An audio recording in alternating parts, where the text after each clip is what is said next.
Welcome to Have You Read Any Good Books? I'm Mavis Applewater, and this is Author Chat. I hope you're in the mood for a good mystery. This week we have Lambda award-winning author J.M. Redmann. J.M. is best known for the Micky Knight Series. Book 11 was released last September. I'm anxious to talk to her about it. Let's get going. Here's J.M. And welcome, Jay. It has Thank been a you. long time since I've seen you. I know. Sometimes our paths cross and sometimes they don't. It's true. It's I true. will be at GCLS this summer. I did not. You're not, oh well, we Well, tried. it's closer for you this year. I didn't It is realize. closer. Yes, yes. It's a drive across Wisconsin now for me. Nice, nice. I didn't expect that. And you said you were because I always associate you with New Orleans.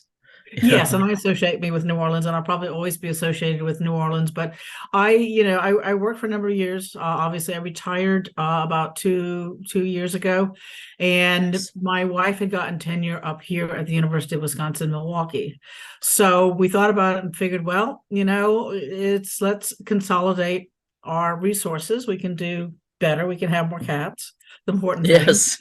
So I was like, okay, but Milwaukee, Wisconsin wasn't really on my bucket list of places, but it's a really nice little city. It's large enough to, be a city and Hmm. have all the amenities of a city. It's also small enough not to feel overwhelming.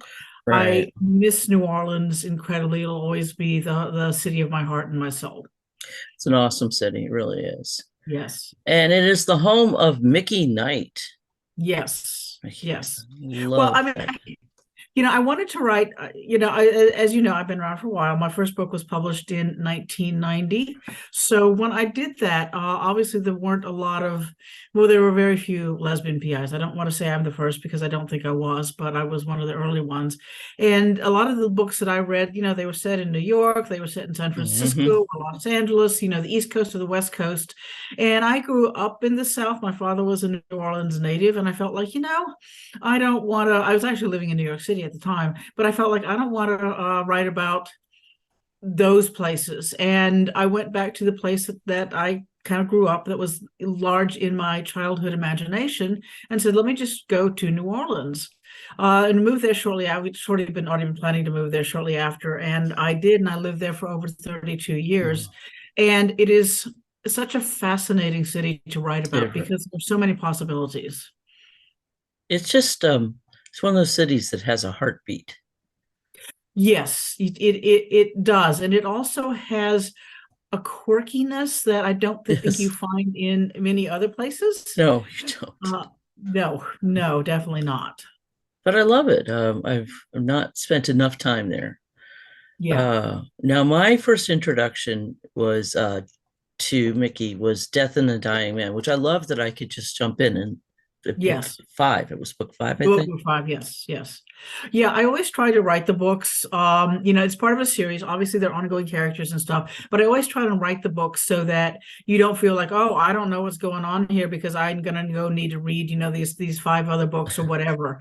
I want to make it a story in itself, and there's some backstory, and I'm always the problem with the series is how do you balance what people need to know that happened before Right. and sometimes, I skip over things that it's like, okay, Mickey, has relationships with these people. She's met them. She's probably hanging out with them, but it doesn't matter to this story. So we're not going to show that. Oh, see, yeah, I was very well. I jumped in and someone had said something, and I'm like, well, I haven't read one through four yet. At that point, it was a Yeah. yet. Yeah. And this was a devoted fan who had opinions. But Mickey, Tell her from me, it's okay it's all to right. start at any place you want. It's Mm-hmm. okay, and also books are there's so many books. They're for so many different people, and not everyone's book is for everybody. And mine are Correct. fairly dark, sort of the noir Mm-hmm. tradition of PI, set in New Orleans. And some people that's not what they want to do in their leisure time. And I get that. So you don't have to, you don't have to like my books. Buy somebody else's books. Buy books. It doesn't have to be mine. Yeah. But the whole noir feel, Yeah. I mean, I just so loved it. Like from word one, I'm like, okay. And Yeah. then also Death and the Dying Man, and then Watermark, you were dealing with the events that affected New Orleans, Right. Katrina Right. and the levees breaking. And that's something you lived through. Yes. Yes. I did. And I was actually in the middle of writing Death of a Dying Man when Katrina happened. And suddenly I was confronted with the dilemma of, do I write about a historical city, a city that no longer exists? Because the Hmm. city that I had been writing about suddenly ended on August 29th, 2005. Right. And then I had to deal with, well, do I just do historical, or do I deal with what happened during Katrina? And then realizing that all my characters, as everyone in New Orleans was affected by Katrina, then all my characters would have been affected. And what happened to them? It's actually one of the books I did some of the most meticulous research for, just because the timeline of everything that happened, I knew what happened to me.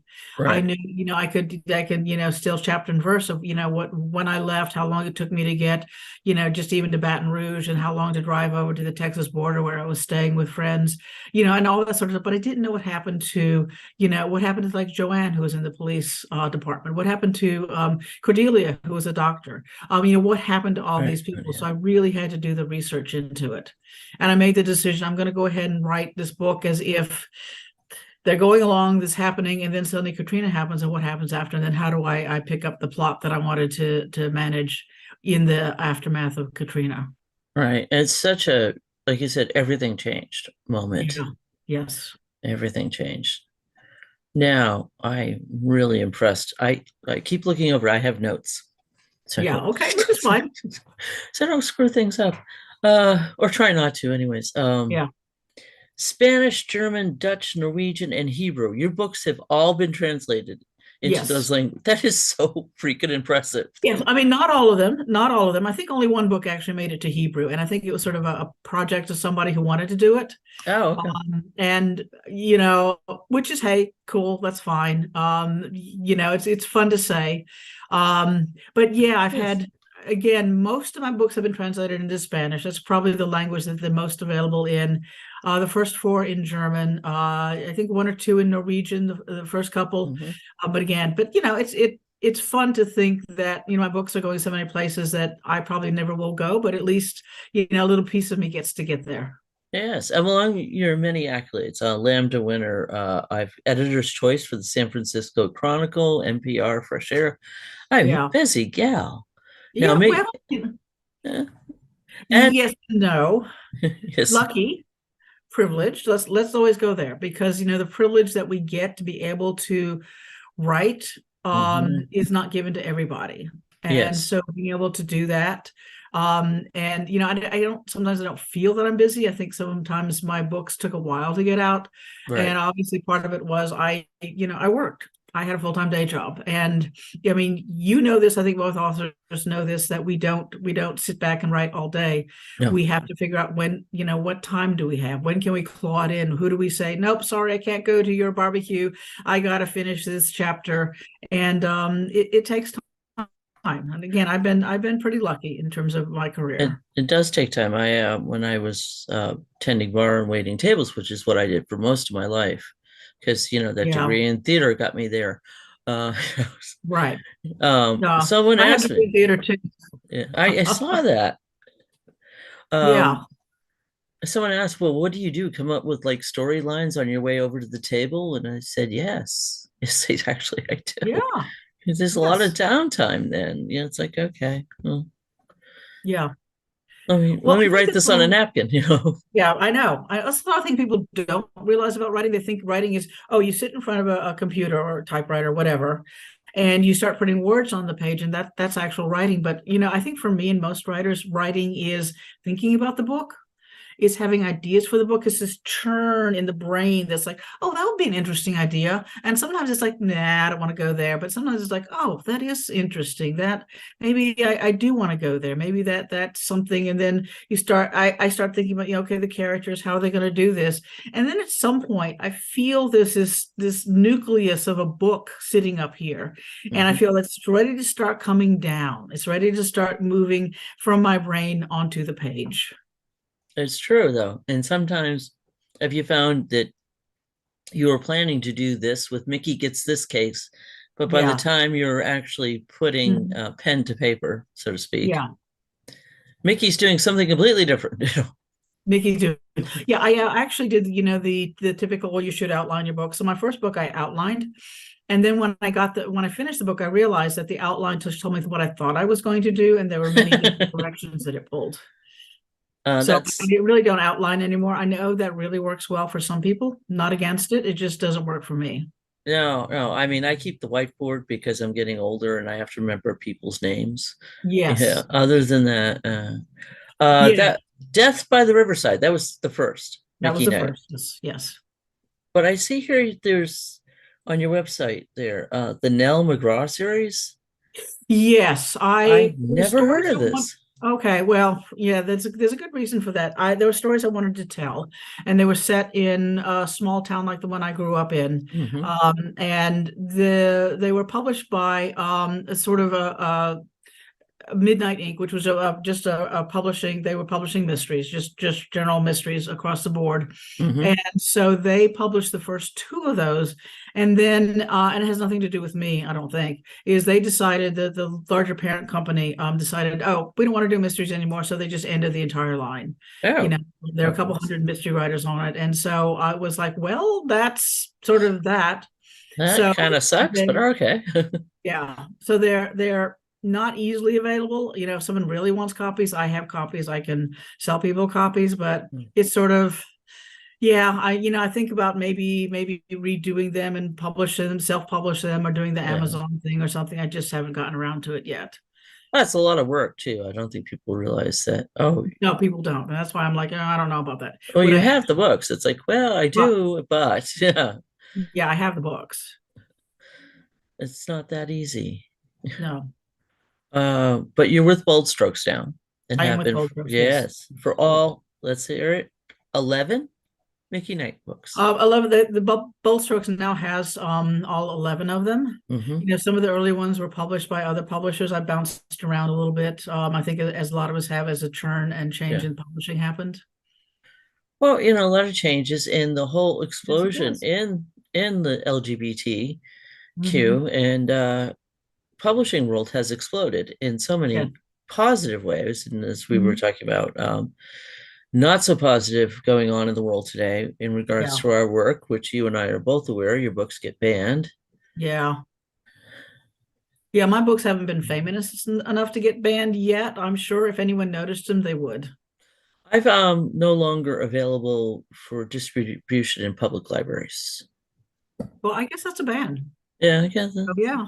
Well, I get it to a certain extent because they're incredibly graphic. well, What's a girl to do? well, look, there are plenty of, I'm nothing compared to what Shades of Grey or something like that. I know, right? Yeah. There's a whole double standard. If it's anything queer, it's considered, scary Pornography.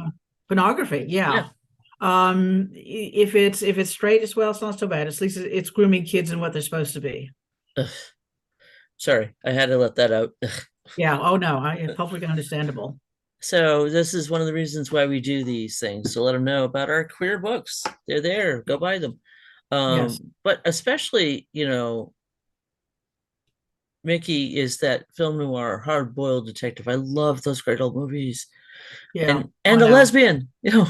Yeah, I know. I thought, well, because I was reading, Sarah Paretsky and Sue Grafton and Marsha Muller, who are the Right, ones who really sort of broke through and did the first, hey, women can carry guns and shoot people too. right. This had to be Miss Marple. And I thought, I like those books, but I want a lesbian. And at some point I was like, well, maybe I need to write the book. And so I was just like, hey, let me fool around. And it ended up being a series because I do appreciate mysteries because I think mysteries are about justice. They're Yes, about a world that has been, at least, in one place, broken or right. damaged. And then how do flawed people seek justice? How do they try and get there? Or what are the reasons that people don't get there?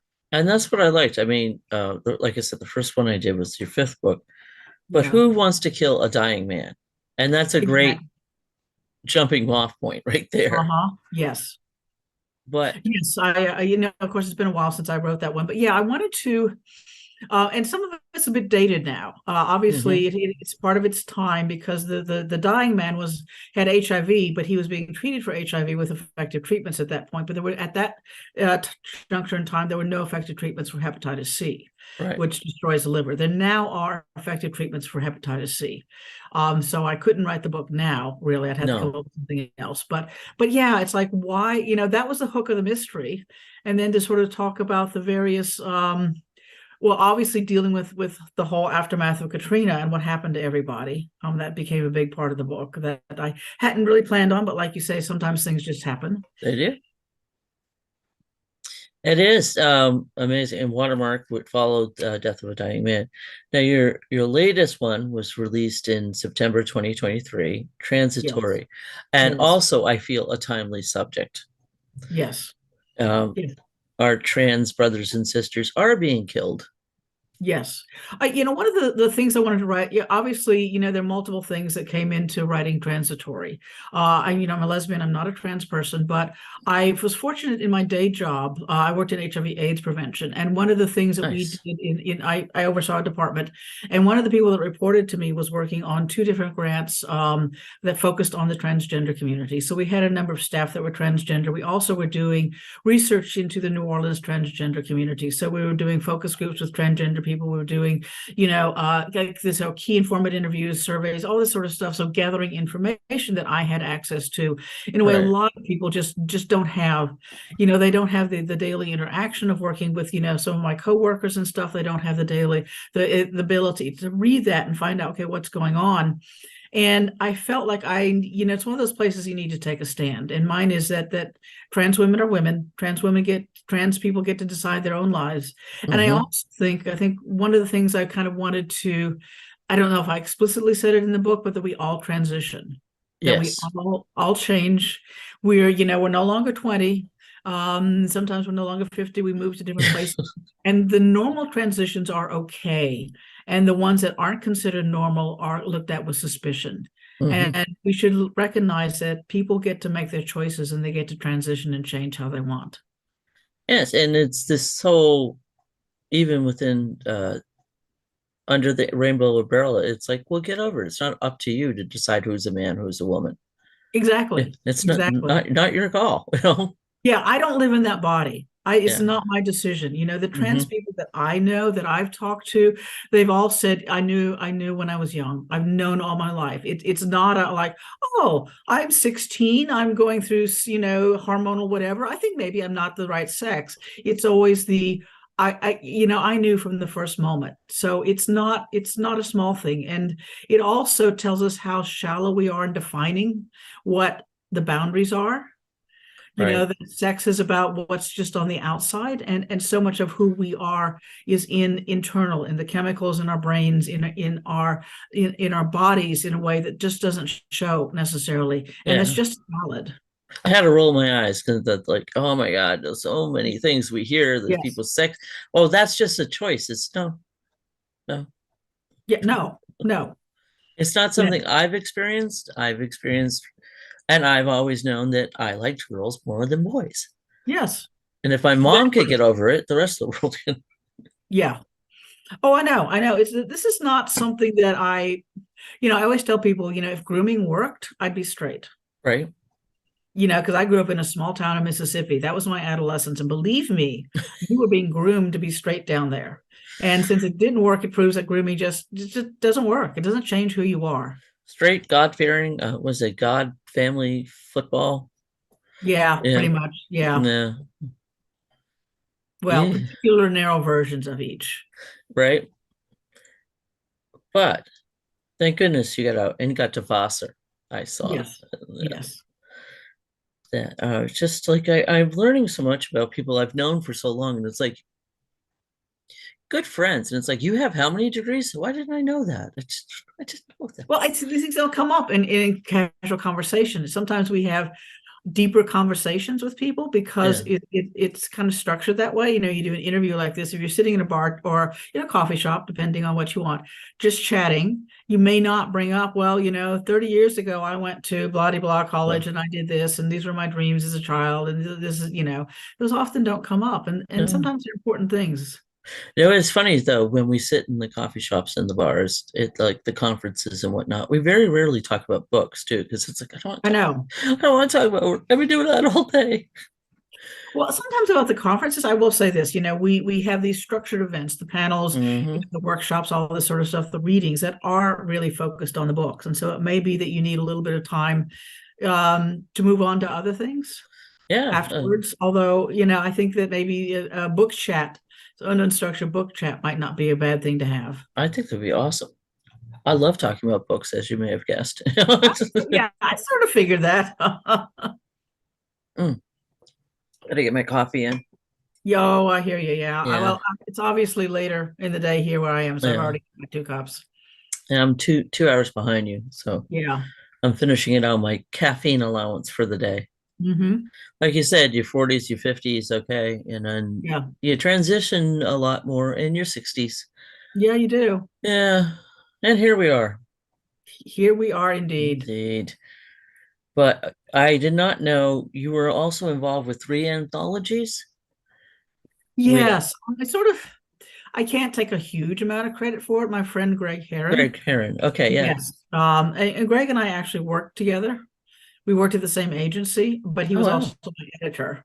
So we sort of said we could, if we had a mutually assured destruction relationship, that if I didn't like his edits, I could fire him. But if I fired him, he could, do bad edits of my book. But anyway, yeah. Yeah, that So works out well.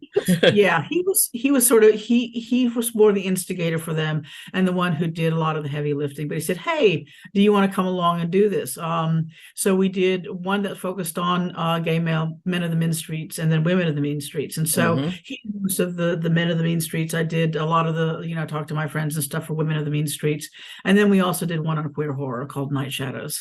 Yes. Yeah. Well, that's fun stuff. I love the anthologies sometimes get lost in the shuffle. Yeah. They do. But Hmm. there's been some really awesome ones come out in the last, oh, knocking the mic around, couple Yeah. decades. But oh my goodness, number 11 came out, Micky Knight. Yeah. And will we be seeing more of Mickey? Or Yes, I'm actually working on the next Mickey Knight now. mm-hmm. So I contacted Bold Strokes recently to say, hey, I'm about 30,000 words into the book, so let's think about when we're going to get it on the schedule. So probably sometime. I haven't heard back from them specifically when, but it'll be sometime out next year. So I should be finishing a draft, I Nice. hope, in the summer, and then all Sweet. the edits and stuff, and it'll be ready to go. And that's something else for the aspiring writers. You get it out there, but once Yeah. the draft is done, it starts the merry train of editorials and Yes. Yeah. rewrites and Yeah. I I want a T-shirt that says "Warning: Writers are never as edited and rewritten as their books." it's, it's true. Oh my God, it's so true. And it's interesting. I was just talking to MJ Williams Uh-huh. last week, and we both agreed by the time the book is in print, you kind of hate those women, your main characters. You just, Well, think about reading a book. There's some books that we really enjoy. We want to go back and read. mm-hmm, But A, this is the book that you've written. mm-hmm, Then you have, and I certainly reread my books. My process is I kind of look at what I write every day. I go back mm-hmm, and do some of the, I meant toe instead of two and that sort of stuff, right, and do that. And then, of course, when I finish the book, I sit down and read it again. I just, to read the whole book, the whole thing. And then I go through and make my edits and all the things that I can see in it. And that point, that's about when I send it to my editor. mm-hmm, And then the editor is going to look at it and they're going to go through, they're going to do what they call the substantive evidence. In other words, like, hey, you're missing a plot point here, or yeah, I think you could work a little bit on this character, and that's probably the biggest rewrite. And you do that, and then again, you send it back to them. And then if they approve, then it goes on to what they call the copy edit. And right. that's a person who is just meticulous about commas and colons and all that sort of stuff that sometimes it's hard to keep in my brain. I know I've had to refer to the Charcot style a few times to figure things out. Yeah, I'm And so, convinced writers, we don't know where the comma goes. None of us yeah, really know where that goes. I have a vague idea. Sometimes the copy editors disagree with me. Yeah, right? Yeah. Um, and then you check over the copy edits, and this is the time that you want to do maybe one final last read, because once it gets beyond the copy, you can make some changes up to, as long as it's in sort of the manuscript form. Once it Mm-hmm. goes out of copy editors, it's all been signed off on. Then it goes into what they call typesetting, and that's where they put it into what it's going to look like as a book. And at that point, changing it, it's not no longer the you have to take letters out of typefaces and move them, which was just, Right. but it's still an onerous process to change, to add much, to change much. You basically have to do, you're left again with typos. And so you read it again. So that's what, 4, 5, 6 times you read the book before it's published. Right. This is a book that you already knew about. Yeah, and by that time you've read it so many times. I mean, the first initial ones, it's the questions like, did they fly across town? How did they get there? And it's little Right. things. Yeah, it's like, oh, right. I should Uh-huh. mention they took a cab or bus or Right. Yes. little Yes. What's your things. transition? How do you do this? I Yeah. know. Why would they do that? It's like, I don't know. They're idiots. Yeah. But Yeah, but especially, it's not a good character. You can't say, oh, they're just idiots. It's like, well, why are they idiots? well, yes, there's a reason why they're idiots. But Yeah. especially where you deal with mysteries, Yes. you have to get, because it all leads back to this is Right. what happened. Yes. Yeah, and at least for me, what I find is plot is the easy part. You can always say, "Oh, well, I need to change the plot a little bit. I need to figure out exactly, how this clue gets dropped or what the red herring is." And you can always, it's easier to add those in. You can't, it's harder with character. You have to have the characters in place, and the idea of who's going to be in the book, and then, and why they're doing what they're doing, and then figuring out exactly what they're doing. She needs to go over to look at, there's a suspect, and she can go to his apartment and she can find that there, or she can do this. So yes, it is figuring it out. And when I write mysteries, I know where it begins. I have a pretty good idea of where it ends. Yeah. I know who did it, or have some pretty good idea of who did it. And then it's just sort of filling it all in between the Yes. beginning and the end. Kind of like stacking it in and Uh-huh. the Well, test of yeah, it. and actually entwining it. So it's like, how do these different threads align with each other? How do they cross? In transitory office, she has basically two different cases. One that she has to do with the woman that she sees being killed, and Hmm. she can't walk away from, and then another one that comes to her doorstep. And at the end, they actually do entwine together. And how do they do that? And figuring it out to try and layer it so it doesn't feel like it's like, oh wait, I never saw that coming, Yes, or like, oh, okay, that makes sense. It's always a hard balance. it is because one, I don't want you to see it coming, and Right. two, it's going to Mhm. make sense. Yes, exactly. It's not Exactly. the old Agatha Christie thing where we can add a character in the last three paragraphs and Right. I loved her, but Right. Yes. it's like, who is this person? How Uh-huh. Yeah, that's kind of cheating. that really is, right? Yes. Yes, it is. No, I Mm. think you have to have the characters that need to be there at the end. Mhm. I mean, not always show up in the beginning, but they have to move into the book, along the way, in a way that feels natural for them to be there. And then you find out, oh, okay, well, this one was, just in the wrong place at the wrong time, but this is the one Yeah, that actually did it. right. It sounds fascinating. I haven't gotten to number 11 yet. I'm working my way. That's Uh, okay. No big, like I say, no big hurry. There's so many books to read. and I do like that yours can be read as standalone. Yes. Uh, Yeah. I totally dig that because I didn't feel like I missed anything.